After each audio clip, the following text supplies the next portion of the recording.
Hi అండి. Hello, అందరూ బాగున్నారా అండి? ఈరోజు కొత్తగా యూట్యూబ్ ఛానల్ రన్ చేస్తున్నానండి. ముందుగా సజ్జప్పాలు తయారు చేసుకుందామండి. దానికి కావాల్సిన ఇంగ్రీడియంట్స్: ఒక కప్పు బెల్లం, ఒక కప్పు సుజీ రవ్వ, ఒక కప్పు సజ్జల పిండి, ఒక కప్పు వాటర్, కొంచెం ఇలాచి పౌడర్. ముందుగా స్టవ్ వెలిగించుకొని దాని మీద ఒక కళాయి పెట్టుకొని దానిలో ఒక కప్పు వాటర్ పోసుకుందామండి. వాటర్ బాగా మరగాలండోయ్. ఒక కప్పు బెల్లం వేయండి. అందులో బెల్లం వేసి బాగా కలయి పెట్టండి. బాగా కరగాలండి. బెల్లం కరగాలని అన్నాననేసి పాకం రానివ్వకండి సుమా. పాకం వచ్చిందంటే మొత్తం పోతాయండి. మామూలుగా కరిగితే సరిపోతుందండి. బాగా కరిగాక సూజీ రవ్వ, సజ్జల రవ్వ రెండు కలిపేసి ఇందులో కొంచెం ఇలాచీ పొడి వేస్తే గుమగుమలాడిపోతుందండోయ్. పక్కింటికి కూడా వస్తుంది ఈ స్మెల్.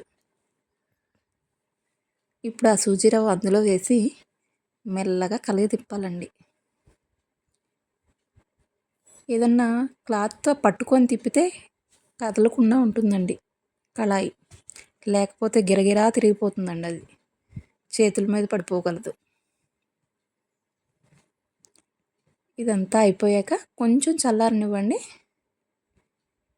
ఈ సజ్జల రవ్వ చాలా మంచిదండోయ్. ఇది సిరిధాన్యాలని చెప్తున్నారు కదా ఈ మధ్య.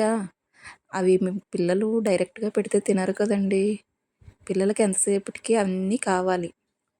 ఇప్పుడు చేయి తడుపుకోనండి చిన్నగా ఉండలు చేసుకోండి. ఉండలు చేసుకొని ఒక్కొక్కటి కవర్ మీద పెట్టుకొని అద్దుకోండి. ఇంతలోకి కళాయి పెట్టుకొని నూనె వేడెక్కనివ్వండి. వేడెక్కాక ఇవి మనం చేసినవి ఒక్కొక్కటి చేసి మూకుల్లో వేయటమే. పిల్లలకి ఎంతసేపటికి కూడా పిజ్జాలు, బర్గర్లే కానీ ఇవి తినరు కదండి. హెల్తీ ఫుడ్ వాళ్ళకి నచ్చదు కదా. కానీ మనకి ఇవి పెట్టడం మన బాధ్యత కదండి. చేసి చూద్దాం.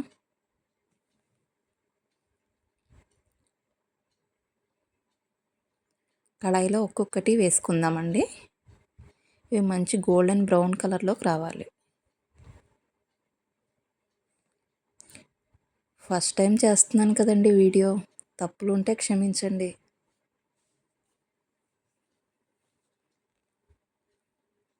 జాగ్రత్త అండి, ఆయిల్ మూకుడు పైన పెట్టినప్పుడు. గరిటతో అలా టర్న్ చేస్తా కొంచెం పొంగుతాయండి. ఇవి బాగుంటాయండి, టేస్ట్ కూడా చాలా బాగుంటాయి.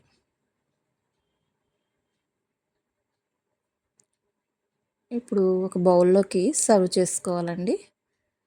కొంచెం టిష్యూ వేస్తే అండి ఆయిల్ అబ్జర్వ్ అయిపోతుంది. ఆయిల్ కూడా ఎక్కువ పీల్చవండి. ఇవి పెట్టి చూడండి, పిల్లలు రోజు అమ్మ అవే చెయ్యి అని అడుగుతారు. థ్యాంక్స్ అండి వీడియో చూసినందుకు.